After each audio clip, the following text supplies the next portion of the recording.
So why do legislators move a call in the California Legislature?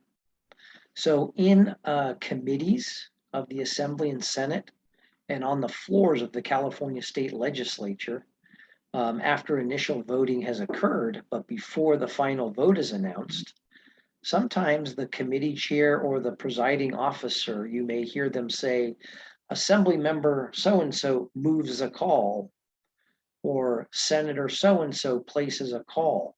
What exactly does that mean? Well, our Office of Legislative Counsel has defined the phrase moving a call and describes it as a parliamentary procedure that delays the announcement of the vote on a measure or a motion for that matter.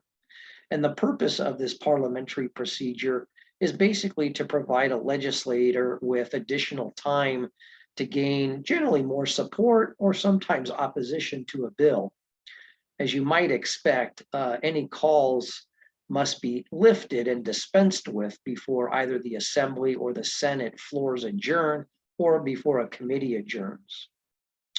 So the Office of Legislative Counsel also describes that a roll call vote in a legislative committee or at the Assembly or Senate floor sessions, in that instance, a bill can be placed on call so long as it occurs before the final vote has been announced.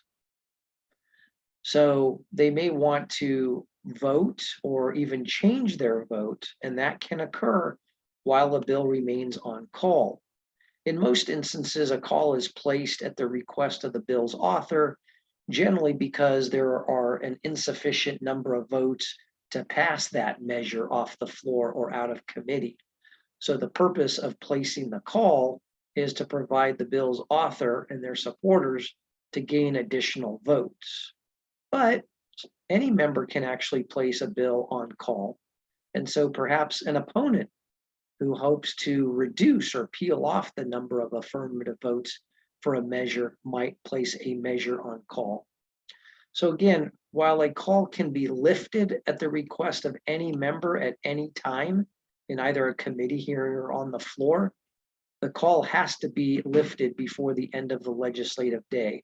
So a call cannot be carried over to the next legislative day, and the final outcome of the bill must be announced prior to adjournment of the committee hearing or the floor session.